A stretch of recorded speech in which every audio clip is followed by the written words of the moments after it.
nga tumutuuziza wali enkuba yatandika okutonnya kwali musana guno oluzi ne lujjula awo nakakasiza nti nenga nti ozaana muzzukulu wa Dawudi Katonda afumise mu ggulu tuli n'akufukako amazzi amatukuvu. Olusozi Naggalabi ng'oggyeko okubeera nti lwa byafaayo batikirira kabaka kyokka era luliko abantu abalubeerako nga bwe kiri mu buwangwa nti kabaka ayala bantu. Kabaka buli wabeera wabaawo abantu kye bayita ekibuga. Waliwo abantu abaaliwo olubereberye naye abantu baali beemalidde mu bibuga nga bagenzi kati bazuukuse okukoma mu bifo by'abajjajja baabwe. Kye kifo ekikulu we batikirira kabaka mukalazi atubulidde ebimu ku bikolebwa nga bagenda okutikirira kabaka omuli kabaka okufukamirira ensi nga Sibanobe wa Mulambika okugondera ensi olwo n'ensi esobole okumufukaamirira. Omulangira ayita mu mikolo mingi okutuuka awo ennaku 9 zaamala mu nnyumba Buganda najja olw'omwenda n'atuuka e Bwanika najja okuno Kibuuka n'afukamira Sibanobe namugamba nti ofukamiriranga ensi nayo eryoke ekufukamirire era ogonderanga ensi n'amulinnyisa Kafungu n'alinnya we.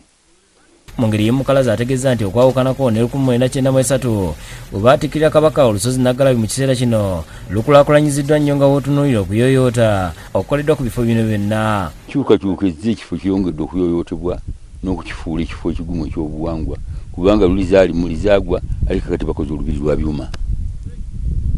Ono era tulambuza n'ennyumba Bwanika n'atubulira ebimu ku bikolebwayo nga kabaka atikkirwa wabula n'ategeeza nti ebifo bino byonna byetoolozeddwa Bbugwe okusobola okubikuuma mu kitiibwa kyabyo ekya Buganda. Kulaga kitiibwa kyawe Tamala Gasaalimbiramu. Okulira n'ennyumba Bwanika waliwo omuti gw'omuwafu gwatulaze ogulina emyaka egisoba mu 6 nga guno bassekabaka abaasooka bwe baatuula nga bakola ku nkiiko era nga gulina n'amabeere gagambye nti makulu nnyo mu buwangwa kuba ge gaakwatibwangako olwo enkuba n'etonnya. Ogulabako n'amabeere mpozi mpisa z'Abaganda bedda nti enkuba bwe yabulanga afukamiranga bona bakwata ku mabeere ago nakkiriza enkuba n'etonnya. Mukalazi enkulaakulana eno yonna agitendezza nga bw'eri ennungi wabula n'ategeeza nti gavumenti y'Emmenge ekoze omulimu munene okulaba ng'ebifo bino byonna birongoosebwa. Kiraba ekifo kirabika bulungi ate twagala kiyongebwa okusingako awo nga gavumenti y'Emmengo yekola ebintu bino byonna. Bw'atuuse ku nnyumba Buganda ng'eno ennyumba y'abajjajja ba kabaka tutegeeza nga bw'eri enkulu ennyo kubanga mwe mwazaalibwa kabaka Kintu ne Bemba era nga kabaka amalamu ennaku 9 nga bamutikkidde kw'ossa n'ennaku endala 9 ng'afuuse kabaka era ng'emikolo egyo gyonna gimukolebwako abalangira n'abambejja. Weewaawo ekiseera kyatuuka Ssekabaka Bemba yakwatibwa obujja okwagala okutta Muganda bwe Kintu n'okusaanyaawo Buganda. Bwebwava olutalo olwatandikira okulwana olutalo lw'ebirumbilumbi nga Buddo alwanagana ne Bemba okutuusa yamuwangula n'olusozi nnyini lwayitibwanga Naggalabi ne luyitibwa Buddo.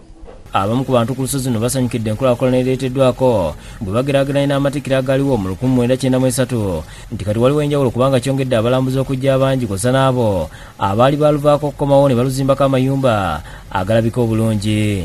Bajja ne balambula Kababe Makerere kabana abazungu bona abachina bajja ne balambulako wano. Naggalabi wa byafaayo nnyo mu Bwakabaka wa Buganda lwe lusozi we batikirira Ssaabasajja Kabaka wa Buganda. Tutunuulidde Ssaabasajja Kabaka we bamutikira mu 1993 nkulaakulana ki ereeteddwa ku lusozi luno. Bingi birabiddwako ebiri mu kukolebwako n'ebikulaakulanyiziddwako n'ebigenda okwongerezebwa ku lusozi.